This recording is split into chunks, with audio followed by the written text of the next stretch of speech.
I've become a character in one of those cliché novels, the fake heir in a story about a long-lost son.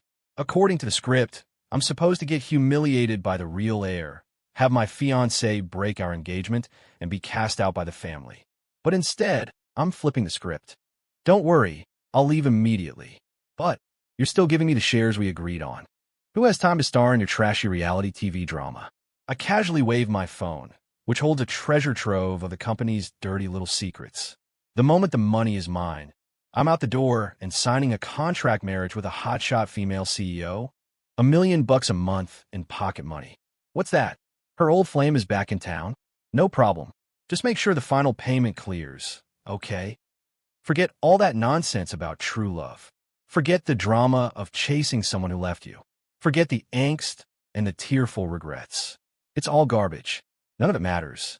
Staring at the string of zeros in my bank account, I'm grinning so wide my face hurts. The only other place I've seen this many zeros is on a report from the National Weather Service. 1. The bowl of artisanal oatmeal in front of me is disappointingly watery. It's obvious the kitchen staff, those masters of sucking up, heard the Sterling family's real son was coming home. They've already started cutting corners on the imposter. I stir the slop around with my spoon. My appetite is gone. I'm still processing the memories that flooded my brain a month ago. A fake heir, a real heir, a powerful family's secrets, humiliation, a broken engagement, and an ending where I die broke and alone on the streets. My name is Ethan Vance, and I'm the unlucky bastard cast as the fake heir. According to the novel's plot, today is the beginning of the end. Leo Sterling, the real heir who's been lost for 18 years, is about to be welcomed home. Meanwhile, I, the cuckoo in the nest, am destined to make a series of spectacularly dumb decisions, amplified by Leo's main character plot armor, until I've completely ruined my own life. A soft knock on the door. Arthur, the butler, appears, his face as impeccably stern as always. Mr. Vance, Mr. and Mrs. Sterling have requested your presence in the study. The title has already shifted from young master to Mr. Vance. I set the bowl down, my movements calm and deliberate. Walking into my closet, I scan the rows of custom-tailored suits and designer casual wear. A small smile plays on my lips. If I'm leaving, I'm not leaving empty-handed. After all, it's a sin to let a good opportunity go to waste. The atmosphere in the study is so thick you could cut it with a knife. Mr. Sterling sits behind a massive mahogany desk, his expression grave. Mrs. Sterling is beside him, her gaze on me a complicated mix of emotions, tinged with a new, unmistakable distance. Standing next to them is a teenager in a faded pair of jeans and an old t-shirt. There's a clear resemblance to Mr. Sterling in his features. This must be Leo. He looks at me with a blend of curiosity and awkwardness, barely suppressing the triumphant glee of someone whose life is about to change forever. Ethan, Mr. Sterling begins, his voice devoid of warmth, a subtle warning in its tone. This is Leo, our biological son. He's had a difficult life. I nod, arranging my features into a mask of appropriate surprise, which then melts into understanding and a hint of sadness. Understand, Dad. Mom, you have to play the part. From now on, Leo will be living here, Mr. Sterling continues. As for you, I get it. I cut in smoothly, my tone sincere. Leo has suffered for years out there. Now that he's back, everything in this house rightfully belongs to him. I'll move out as soon as possible to avoid causing any trouble. My seamless acceptance and display of profound understanding leave both Mr. and Mrs. Sterling momentarily speechless. The speech they had prepared is stuck in their throats. Leo, too, looks at me with surprise. However, my tone shifts, and I lock eyes with Mr. Sterling. Dad, you remember the Sterling Corp. Shares my grandmother left me when I was a kid, right? And that condo on the Upper East Side? Those are still in my name, correct. 2. The Sterling family matriarch had adored the original Ethan. She had signed over company shares and property to him when he was just a boy. It wasn't a controlling stake, only 5%, but the annual dividends were substantial. The Upper East Side condo was worth millions. This was all legally his property.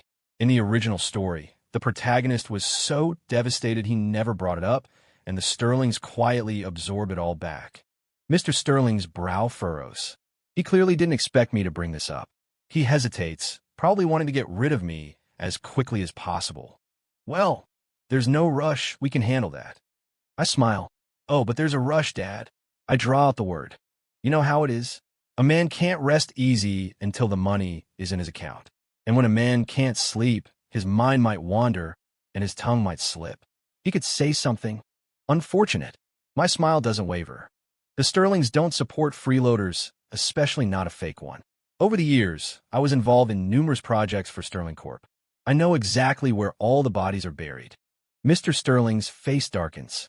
Are you threatening me, boy? My gaze doesn't falter. Just then, Mrs. Sterling chimes in, dabbing at her eyes. Ethan, darling, I know this is hard for you. It's breaking my heart. I remember when you first came to us, just a little boy, so small and grubby, but so sweet it hurt to look at you. She launches into a story about the past, about how much they've always loved me. The truth is, while they raised me, it was with a very specific purpose. The circumstances of the real heir's disappearance were murky at best. The Sterling family has many enemies, and over the years, I, the fake heir, served as the perfect decoy, absorbing misfortunes meant for the real one. I was kidnapped, bullied, and targeted. It's a miracle I survived it all. Living in this house meant living under a microscope. If my grades slipped, I'd be forced to kneel outside for hours, whether it was raining, freezing, or scorching hot. Once I was old enough, I was put to work at the company like a corporate drone, working insane hours for no salary. They treated me worse than an unpaid intern. But the original Ethan was conditioned to accept it. His values were so warped he thought it was all a sign of the Sterling's high expectations for him. Of course, their strategy of pairing every punishment with a hollow compliment helped. They were constantly whispering in his ear about how good they were to him. Is it any wonder his mental health was a wreck? But I'm not that weak-willed kid. A few crocodile tears and emotional appeal won't work on me. Mom, I rush over, letting out a theatrical wail and wiping my face all over her expensive silk blouse. She flinches with disgust, but forces herself to endure it. Then I won't leave you, I declare. I'll stay and take care of you and Dad forever. Before Mrs. Sterling can respond, someone else objects. Leo, the real heir, scowls. No way. You've been freeloading for years. You can't stay. He turns to his mother. Mom, I'm your real son. Don't be a fool. Get rid of him. As Mrs. Sterling opens her mouth to say something, I pull away abruptly. Leo's right. I shouldn't occupy this position any longer. Glad you know your place, Leo scoffs. I look back at Mr. Sterling, who still seems hesitant. You aren't thinking of denying me what's mine, are you? I lean in and whisper with a smile. He looks cornered. What kind of nonsense is that? Of course I wouldn't take a kid's money. Great. I walk over to a nearby sofa and pick up my phone, then gasp dramatically. Oh no, I was live streaming this whole thing to my private Instagram, and I forgot to turn it off. Whoops. I glance at Mr. Sterling. I guess that means the last few minutes are. He jumps to his feet, about to lunge for my phone. I hold it up just out of reach, and he freezes. Of course, it's yours, he says through gritted teeth. Thanks, Dad, I say, flashing a grateful smile. Also, the small investments I made over the years with my allowance and dividends are in my personal accounts. I'll be managing those myself. Mr. Sterling waves a dismissive hand, not paying much attention. He probably assumes that 20-something's small investments don't amount to much. He's wrong. Before this life, I was a finance guy. I used that seed money to play the market and get in on a few early-stage startups. The number in my account is now substantial. It's not Sterling family-level wealth, but it's more than enough for me to live very, very comfortably. In my engagement to Ms. Davenport, I look at Mrs. Sterling. I don't think Isabella and I are a good match. It's probably best to call off. After all, Leo is the rightful heir to the Sterling name. I'm sure the Davenports would prefer their daughter be married to him.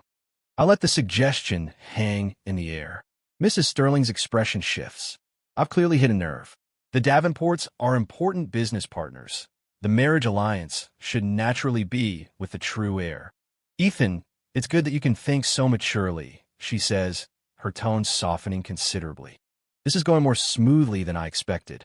Back in my room, I immediately start gathering my financial documents and contact my lawyer to handle the transfer of the shares and property. I also move all my liquid assets into new accounts. My phone rings. The name, Isabella Davenport, flashes on the screen.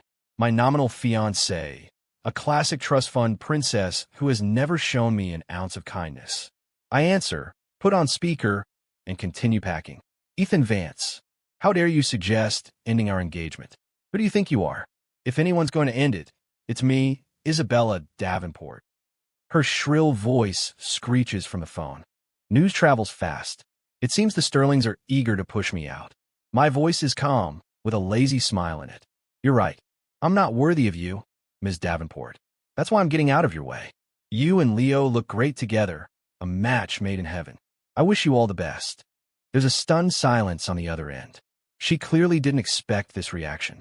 Finally, she sputters. You asshole. This asshole wishes you happiness. I say cheerfully, then hang up and block her number. Perfect. Peace and quiet. As I drag a single, lightweight suitcase out of the Sterling mansion, no one is there to see me off. The setting sun casts a long shadow behind me. I don't care. The world is wide. I have money and time. Only a fool would stick around to be a side character in their family drama. 3. I check into a luxury hotel suite in Midtown and enjoy a few days of glorious solitude. No one to please, no ridiculous wealthy heir persona to maintain. It's bliss. A few days later, I attend a business reception. I was invited as a private investor, mainly to scope out new opportunities to make more money. The event is a sea of champagne flutes and 4 smiles. I'm nursing a glass in a quiet corner, utterly bored when my eyes land on her. Victoria Blackwood, the CEO of Blackwood Industries. She's wearing a sharply tailored black suit, her expression cool and refined, radiating an intimidating, unapproachable aura. She's speaking with a few men who look like banking executives, her demeanor polite but distant. I remember her. She was mentioned briefly in a novel, a brilliant business prodigy with a completely blank love life. Apparently, she had a long-lost love, the one that got away, living overseas. A switch flips in my head. I straighten my already perfect shirt collar, pick up my champagne flute, and walk directly toward her. Weaving through the crowd, ignoring the men trying to get her attention, I stop a respectable foot away from her. Victoria looks up, her eyes calm and appraising. Ms. Blackwood, a pleasure, I say, raising my glass. And you are. Her voice is crisp, like ice water. Ethan Vance. You might have heard of me. The one who just parted ways with the Sterling family. I introduce myself with complete frankness. A flicker of mild surprise crosses her face, quickly replaced by understanding. The story of the Sterling heirs was no secret in these circles. Is there something I can help you with? She asks, her words concise. I smile, lean in slightly, and lower my voice so only she can hear. I hear you've been having some family-related troubles recently, that you need a suitable partner to fend off unwanted complications. I think we can make a mutually beneficial arrangement. In the original story, after being thrown out, the fake heir was destitute. The real heir made sure no reputable company would hire him. He ended up washing dishes in a restaurant and driving for Uber at night. One night, he picked up Victoria Blackwood. It turned out he bore a striking resemblance to her old flame. At the time, Victoria was being relentlessly pressured by her family to get married. She had just had a huge fight with them and was drowning her sorrows at a bar when she ran into him. He was the perfect candidate. He was handsome, for one, and he had proven his competence working on several impressive projects at Sterling Corp. A fact her parents would appreciate. They care more about talent and capability than family name. He was capable, yet easy to control. And most importantly, he looked like the one that got away. Having said my piece, I watch a reaction. Better to offer my services now and seize the initiative than wait for her to find me. Victoria's expression finally shows a subtle shift. She studies me for a few long seconds, as if calculating my value. The satisfaction in her eyes, however, is hard to miss. And why should I choose you? She asks. Because I know exactly what this is, and I need the job. I meet her gaze without flinching. Besides, I clean up well. As a high-value, low-maintenance accessory, I'm a pretty good deal. Victoria is silent for a moment. Just as I'm thinking I've miscalculated and she's about to call security, her lips part. My office. Tomorrow. 10 a.m. Done. 4. Victoria Blackwood's office is even colder than she is. A stark palette of black, white, and gray, everything in its perfect place. The contract marriage is for a term of 1 year. After all, her old flame is due back by then. The terms, $500,000 a month as an allowance, and a separate residence provided. My job is to act as her husband whenever required, attending events and dealing with her family. I am to play the role of a devoted partner. No sharing a bed, no interfering in each other's private lives. The contract terminates automatically at the end of the year. You're very efficient, Ms. Blackwood, I say after scanning the terms, and sign my name with a flourish. And so, I move into the apartment Victoria provided and begin my career as a contract husband. To be fair, she's an excellent boss. The pay is great, and she's low maintenance. Outside of necessary appearances, she almost never contacts me. We're like strangers who happen to be roommates, maintaining a polite, professional distance. Occasionally, late at night, I'll bump into her in the kitchen getting a glass of water, a shadow of exhaustion on her face. I'll give a slight nod and head back to my room.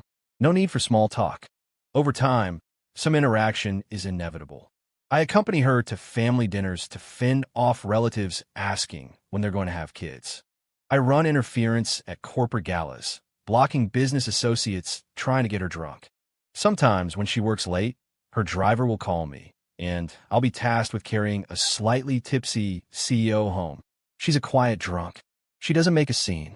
She just gets quieter than usual, sometimes leaning against the car window, silently watching the city lights stream by. Her profile, illuminated by the neon glow, looks almost fragile. One time, her chronic stomach issues flared up. She was pale, doubled over in pain, and covered in a cold sweat. I happened to be home. Without a second thought, I piggybacked her and ran to the nearest hospital. I handled everything: registration, picking up prescriptions, and watching over her as the four dripped. When she woke up, she saw me asleep, slumped over the side of her bed. Her expression was complicated.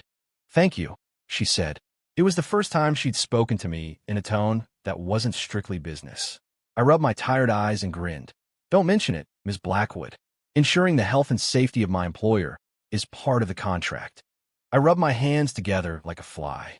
"Of course, if you feel really guilty, a bonus would be the best way to show it. I'm not picky." I think she almost smiled but managed to suppress it. She just turned her head away and let out a soft "See, this boss is great."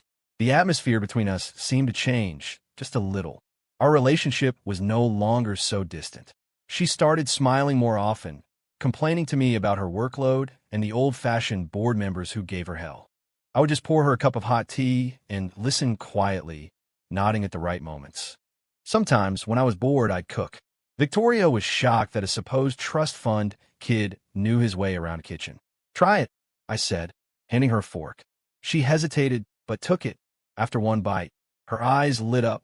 From then on, she would drop not-so-subtle hints about wanting me to cook for her. "No problem, but it'll cost you." To my surprise, she'd nod while chewing. "Done." I was stunned. "For real? Best boss ever," I praised. A pleased smile spread across her face. After that, she became even more brazen.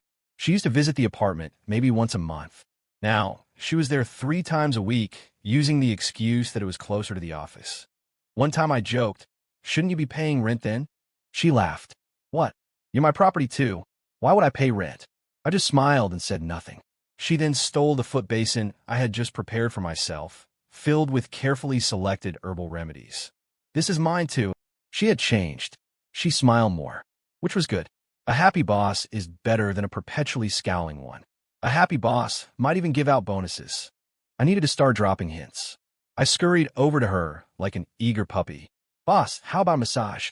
My skills are top-notch." I would never have dared say this before. In the past, getting too close would have earned me a death glare. But now she just shrugged, closed her eyes, and settled back comfortably. That was my cue. With a slightly devious grin, I got to work, my hands starting on her shoulders while my mouth started hinting about a raise. "Done," Victoria said, her voice full of authority. I could feel my nose practically flare with excitement. "You're the best, boss." She seemed to enjoy the compliment, her smile widening. Another raise. Unbelievable. My hands worked even more diligently. 5. Then one day, Victoria said to me, "Ethan, would you consider being my executive assistant?" Her gaze was sincere. "It's a waste of your talents to be doing this." I scoffed internally. Talents? I have only one goal in life. To be a kept man and make money while lying down. Actually work? No way. 2 million a month, she offered. Deal. And just like that, I became Victoria Blackwood's executive assistant, handling everything from her schedule and meetings to project planning. She was deeply satisfied with my performance. My sudden appearance in a high-level position had caused some resentment, but after a few successful projects, the dissenters had to admit I was good. Someone, however, was not happy. My dear brother, Leo Sterling, seemed to have a problem with my success. Ever since the news of my marriage to Victoria broke, he'd been blowing up my phone. "How is this possible? How could someone like you be with Victoria Blackwood? I don't believe it." I counted. 542 texts. Anyone who didn't know better would think he had a crush on me. And now, here he was, looking for trouble. I was at the mall with Victoria. She had gone to the restroom, and I was waiting outside. Well, look who it is. If it isn't the great Mr. Vance. The sarcastic voice belonged to Leo Sterling. He sauntered over, flanked by a group of guys who used to be my sycophants. One of them sneered, "Hey, you can't call him that anymore. He's the fake, remember?" He laughed, and the others joined in. So I laughed too. Their laughter died. They stared at me, confused. "What are you laughing at?" one of them demanded. I shrugged. "When I see a few dogs barking and wagging their tails at me, am I supposed to yell back?" Their faces turned ugly. Leo's voice was low and angry. "Don't get cocky. You just latched onto Victoria Blackwood. Let me tell you, you're just a toy to her. You really think you're something special." The jealousy was practically radiating off him. It was no secret he had a thing for Victoria. He had tried to accidentally run into her on several occasions, only to be met with a cold, dismissive stare. Even announcing his status as the true Sterling heir had only earned him a bored. "Oh, and you are." And now, I was the one close to her, living with her. He was green with envy. I just smirked at him. Better to be a toy than someone who can't even get played with. His face turned a shade darker. The guy was a joke. After returning to the family, he did nothing but loaf around. The Sterlings had high hopes of grooming him to take over, but he managed to scare off every tutor they hired. I heard Mr. Sterling was so angry he ended up in the hospital. And lately, it seemed Sterling Corp. Was in serious trouble. Mr. and Mrs. Sterling had started sending me vague, sentimental messages, hinting that they missed me.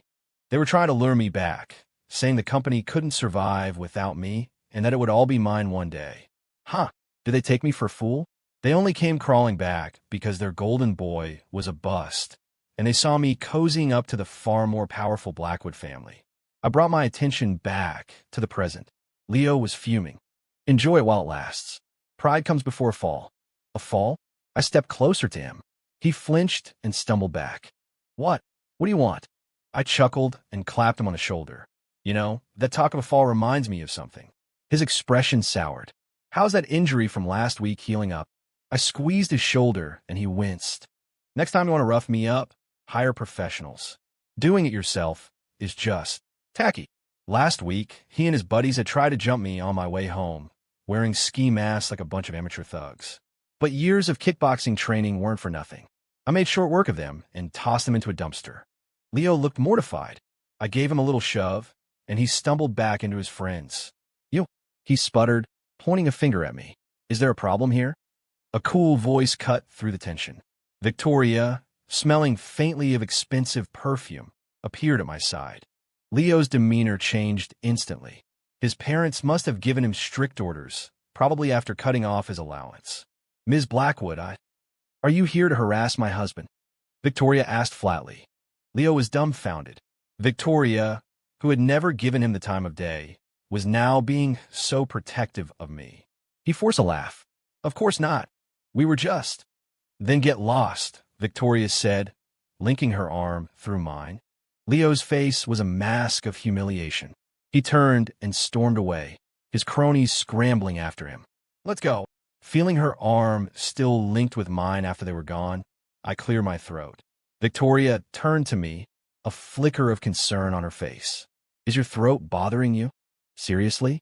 Is she still in character? Just as I was about to say something, another figure rushed toward us. A familiar one. Isabella Davenport. Her eyes were red-rimmed as she stared at Victoria's arm looped through mine.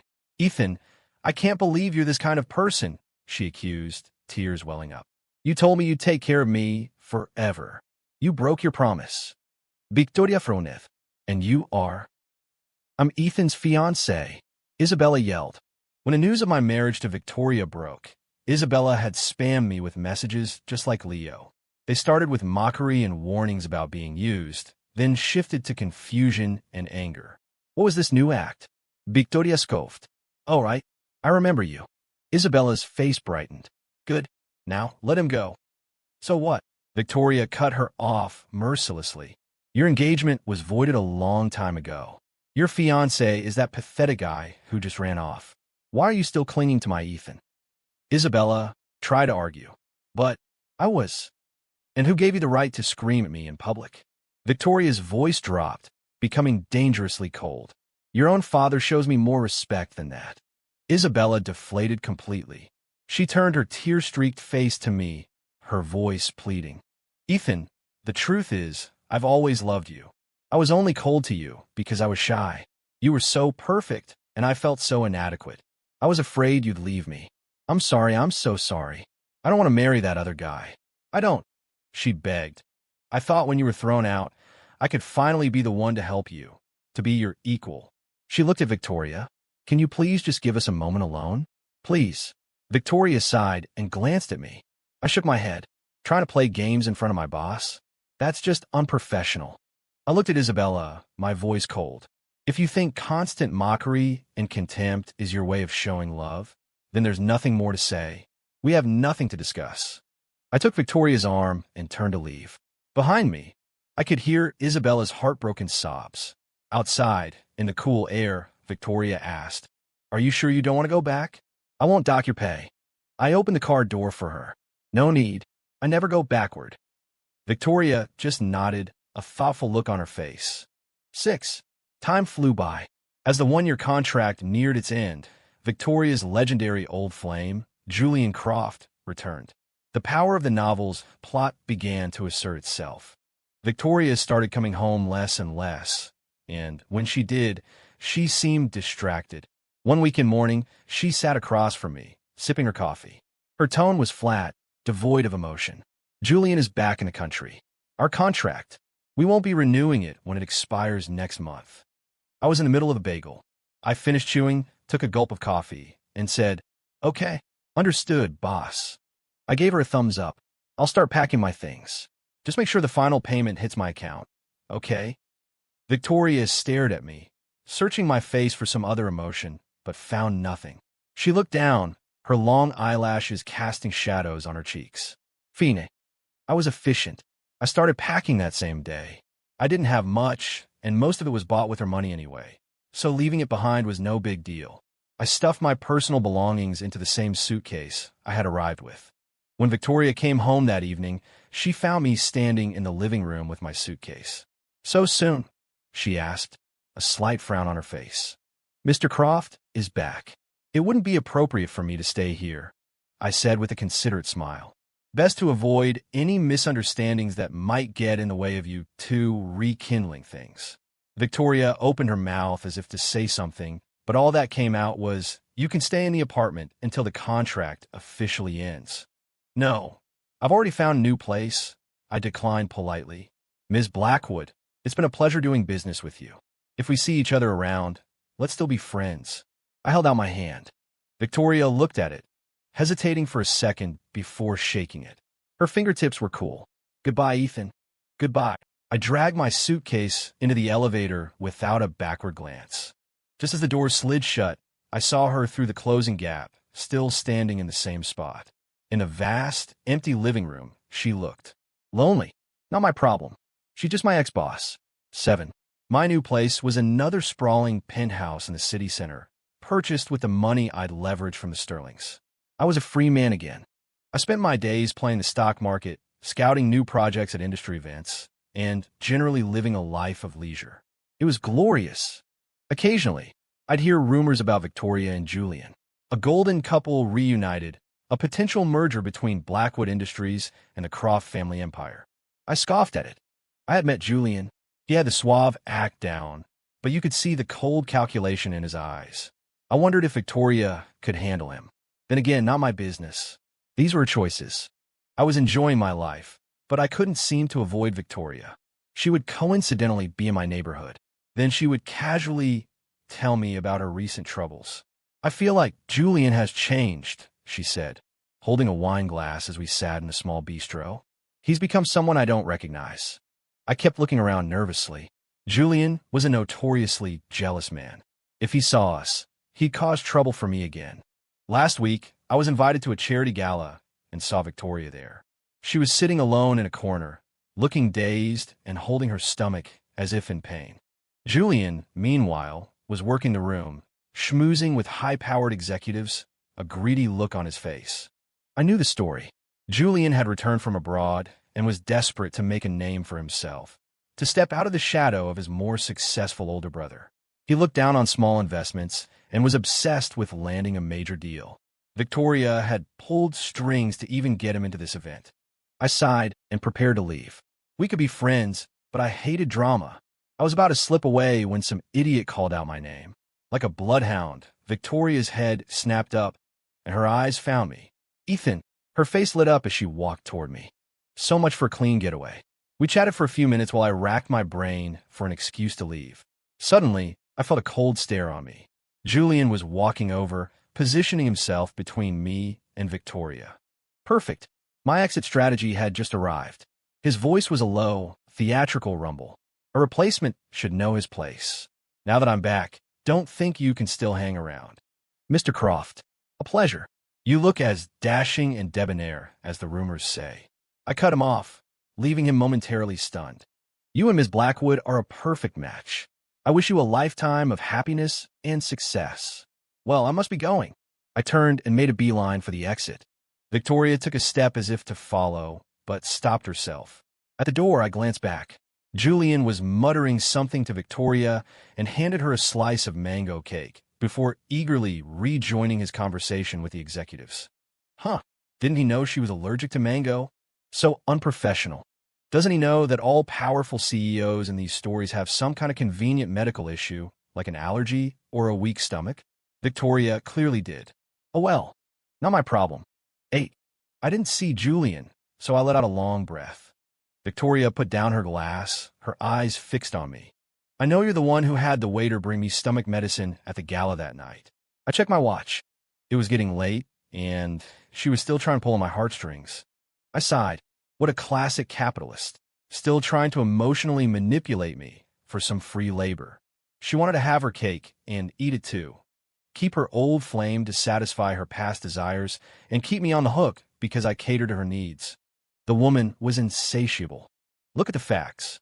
It was a business transaction. She paid, I provided a service. It was simple. Why did she have to make it so complicated? I was getting annoyed. If I were an ugly guy, or just a butler, would she be laying on the sentiment so thick? If Julian actually paid attention to her needs, would she be here with me? To her, I was just the second best option, a convenient fallback. She was only interested because I'd been good to her. The moment someone better came along, her attention would shift, unless she had actually fallen for me. Hilarious. I stood up. Ms. Blackwood, it's getting late. A lonely expression crossed her face as she stood up as well. Yes. I waved with a smile. Let's grab dinner sometime. I've got to run. I turned to leave.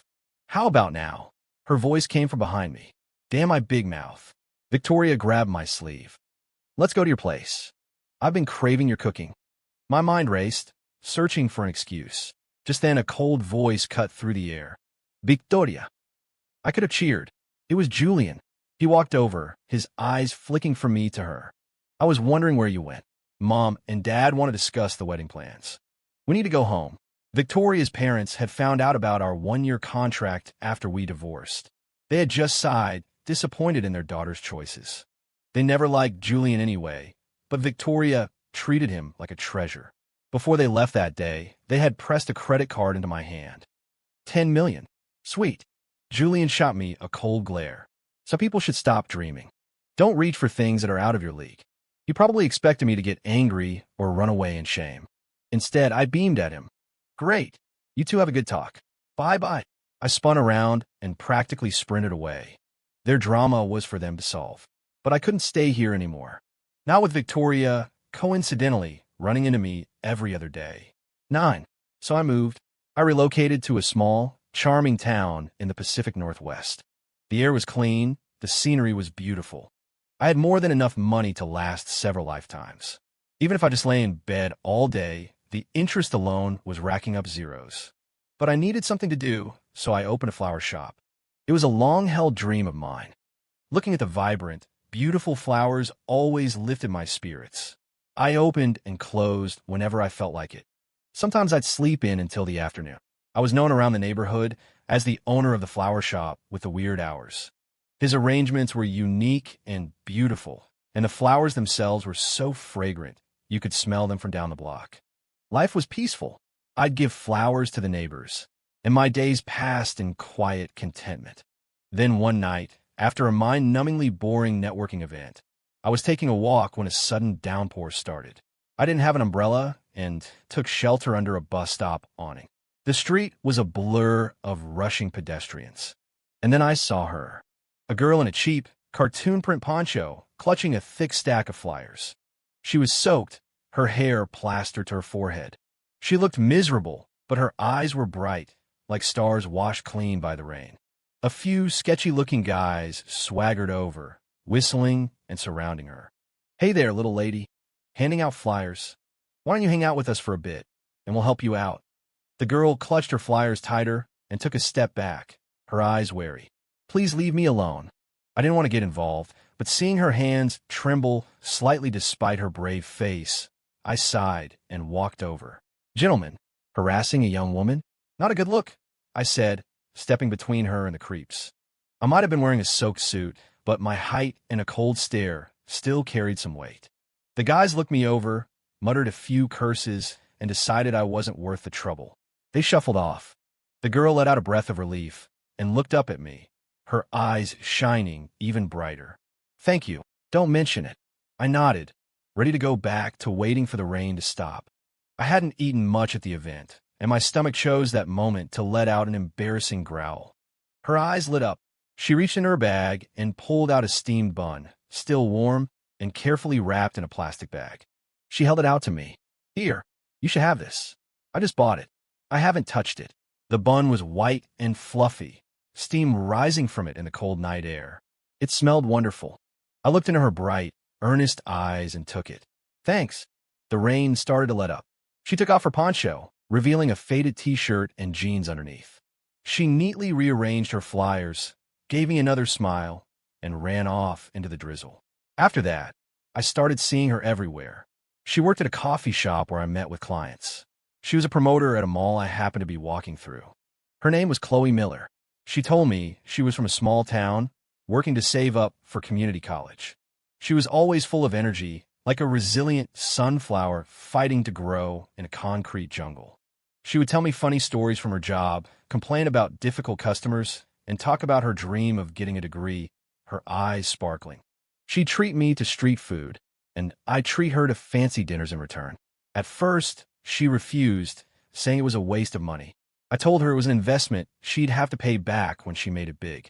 Only then did she shyly accept. I helped her pay off her back rent and enrolled her in a reputable college prep course. She cried, refusing the money, so I told her it was a loan with interest.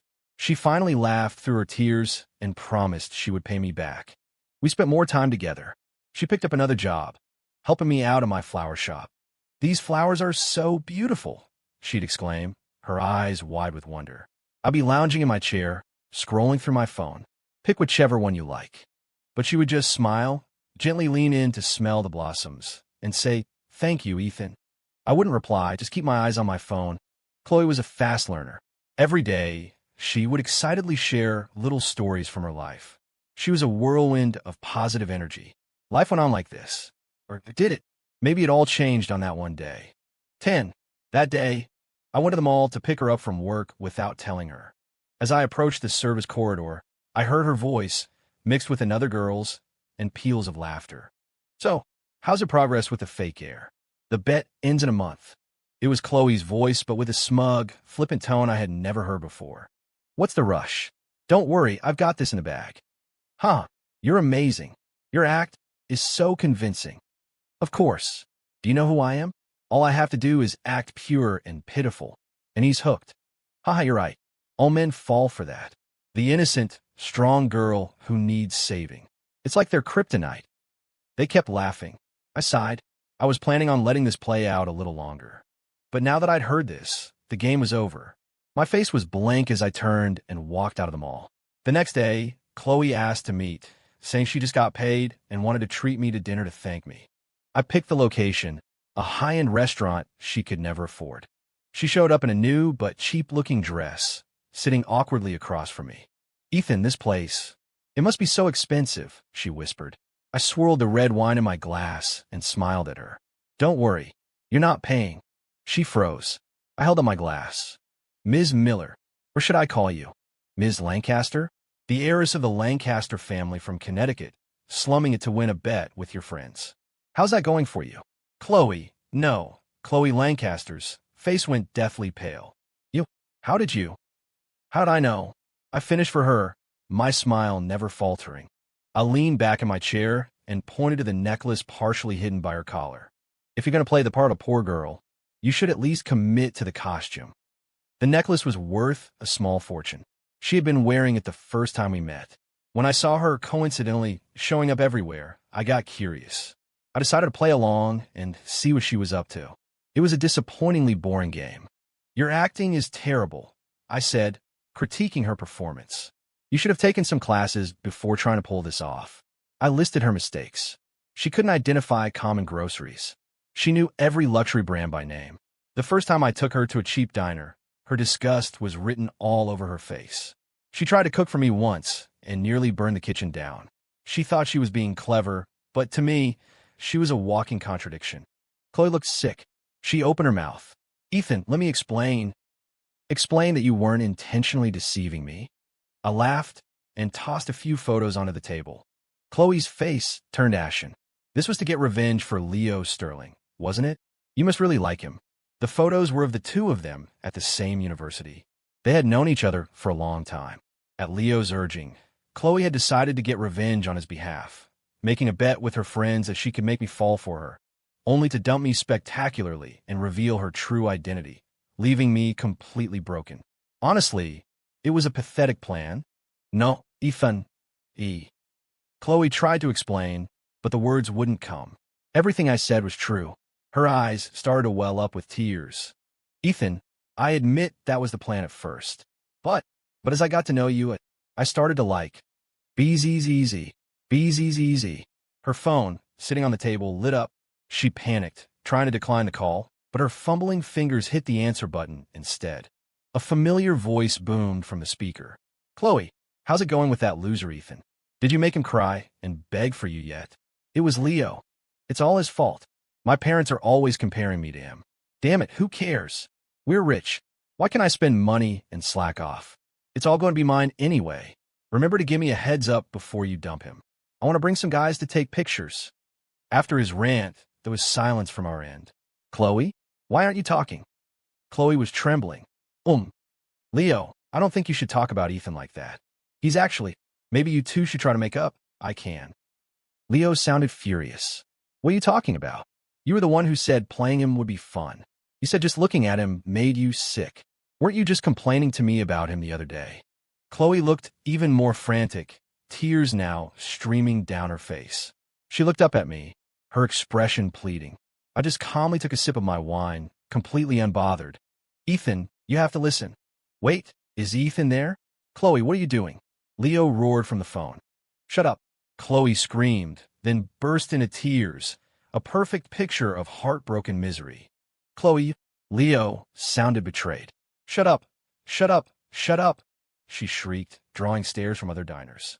She ignored them, her eyes locked on me. I really did fall for you. I was just too proud to admit it, so I said all those awful things to my friends. I'm sorry, I'm so sorry. She gave a long, rambling speech. I put down my glass and looked at her. So, her eyes filled with hope. I spoke each word clearly. Is this also part of the performance? Much improved, I have to say. Chloe completely fell apart, her face pale, her lips trembling. No, that's not it. I don't have time for these games. We're done. I checked my watch and stood to leave. Chloe reached for me, but a single cold look from me made her freeze. And with that, I left the restaurant, the sound of her sobbing fading behind me. Let her cry. She'll get over it. In time, she'll forget all about this and fall for someone else. That's how people are. There's no wound that time can't heal. 11. How boring. After being kicked to the curb by society and emotionally manipulated, I needed something pure to cleanse my soul. Like making money. I threw myself back into the world of high-stakes investment, my methods becoming more ruthless. In the finance world, I earned a nickname, the Vulture. If I was interested in a project, no one dared compete. If I shorted a company's stock, everyone ran for the hills. During this time, Victoria approached me once. We were at a project negotiation, and she was representing a partner firm. After the meeting, she caught me in the hallway. Ethan, I stopped and turned, my tone polite but distant. Ms. Blackwood, can I help you with something? She looked at me, a familiar weariness in her cool eyes. Why have you been avoiding? Are you doing okay? She stopped herself before she could say the word avoiding. Couldn't be better, thanks to you, I said with a slight smile. About Julian and me, she started. I raised an eyebrow. Ms. Blackwood, whatever is going on between you and Mr. Croft has nothing to do with me. She was silent for a moment, then lowered her voice. The contract, if you want, we can renew it. I almost laughed out loud. So, things with her old flame weren't going well. And now she remembered the convenient, high-value shield? Thanks, but no thanks, Ms. Blackwood, I said, my smile tightening. I decided to make things crystal clear. I'm not interested in playing the part of a husband anymore. After all, I can't keep getting in the way of you finding true love, can I?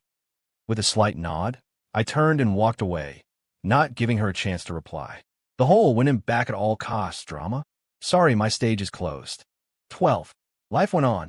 During a corporate acquisition, I met a woman named Aria Cole. She ran a small, successful design studio. She was sharp, witty, and knew exactly what she wanted. We just clicked. We'd grab drinks, complain about impossible clients, and analyze market trends together. She admired my business acumen, and I loved her directness and clarity. The more time we spent together, the more our effortless chemistry grew. It was a feeling I had never experienced with Victoria or the others. After a celebratory dinner for a closed deal, I was driving her home. In the car, I asked her, "Want to give this a try?" She looked at me, her eyes bright in the darkness. A smile played on her lips, but she tried to look nonchalant as she turned her head away, her hand gripping mine tightly. Sure, let's give it a try. We started dating. It was an easy, comfortable relationship.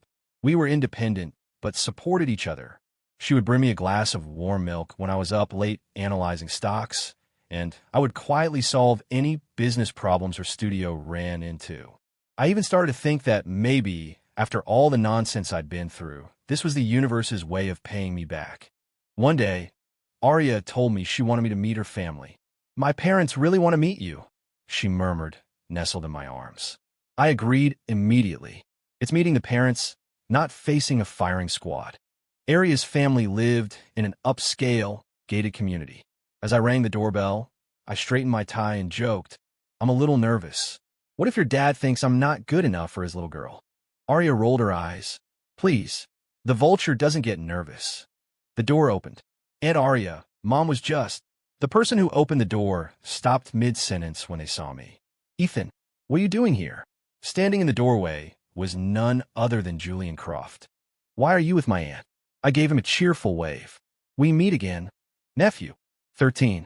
Julian looked like he'd seen a ghost. Aria was his maternal grandparents' adopted daughter, making her his aunt despite only being a few years older than him. "Nephew," Julian seethed. Aria, ever the pragmatist, just burst out laughing when she understood the connection. "Don't worry about it. It's better that we all know each other." She had a point. Whatever was going on between Victoria and Julian had clearly cooled off.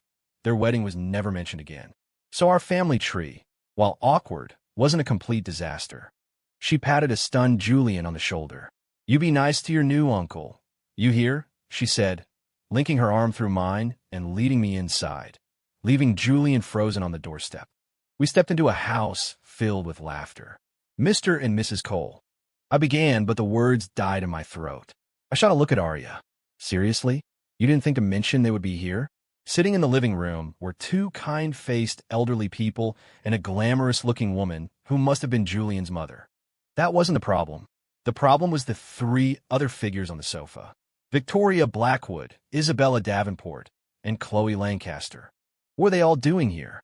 Arya just smiled serenely and introduced me to her parents. We chatted, and I learned the tangled web of their connections. The Blackwoods were old family friends of the Coles. The Davenports were business partners, and Chloe had been brought along by Victoria. It was a ridiculously complicated social circle. I spent the rest of the evening with a fixed smile on my face, answering her parents' questions while feeling the weight of multiple intense stares. Thankfully, Mr. and Mrs. Cole were warm and welcoming, constantly piling food onto my plate and making me feel at ease. "Your parents are really great," I told Arya later, as she emerged from the bathroom wrapped in a towel. The sight made my heart skip a beat. She smiled and wrapped her arms around me. "Yeah, they're good people." I was staying in Arya's room, an arrangement I was more than a little excited about. After a quick shower, I came out to find her in bed, reading a book. She patted the empty space beside her with a smile. I practically leaped into bed.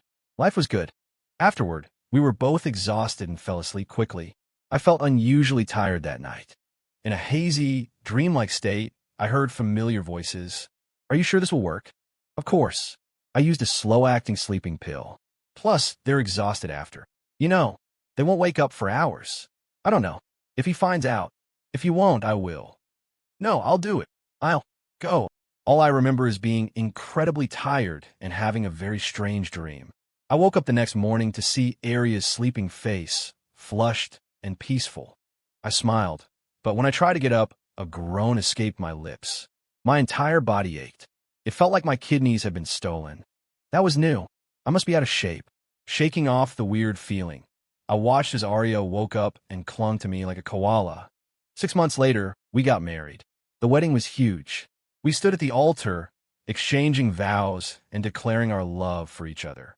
In a crowd, Julian was grinding his teeth. Leo Sterling was scowling, held in place by his parents. At the reception, we went from table to table, toasting our guests. Then we came to that table. Victoria, Isabella, and Chloe stood up, but they waved their hands when we raised our glasses. "We're not really supposed to drink right now," Victoria said with a serene smile. Isabella and Chloe nodded in agreement, looking blissfully happy. A friend at the table joked, "Wow, you three have been eating well. You're all glowing. What's the deal? Are you pregnant or something?" "Ha ha ha." Another friend nudged him. "Dude, don't say that." She apologized to the women, but the three of them just smiled. "It's okay," Victoria said. They raised their teacups to me. "We'll toast with this instead." They were all smiling, their eyes fixed on me with a strange, brilliant light. As they toasted, my gaze drifted downward, and I saw it. Under their elegant dresses, each of them had a small, but distinctly rounded belly.